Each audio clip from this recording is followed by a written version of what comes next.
ओम चाम चीम चाम चाम मेरे गले भरी दिया। ओम चाम चीम चाम एक बच्चो आवे हड़पा तो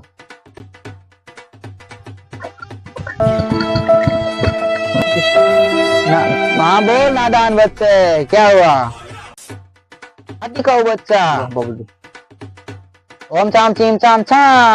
तेरी तो ठहरे कोनी हां सही बाबूजी तन काई ओम अरे हूँ गुरु तू तन काई है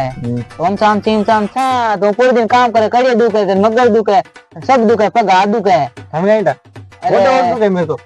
रोडे तू जाओ ओम चाम चीम चाम चा तू पूरे दिन काम कर काड़ा पड़ गयो हां काले पड़ गयो ओम चाम चीम चाम चा तू आयो मेरे कने समय छोड़ी तो अड़गी हाँ ओम चाम चीम चाम चा इकान जारी पिया 5 किलो आटो 1 किलो धाना 2 किलो मिर्च 1 लूण की थैली मंदे हो गए थे वो मंदिर बाबू जी कने वो तो ये तुम्हारे उनको कागदान को काम मंदिर कम से कम हूं तो चिरका बैठो कानु ई कान बैठो बचूं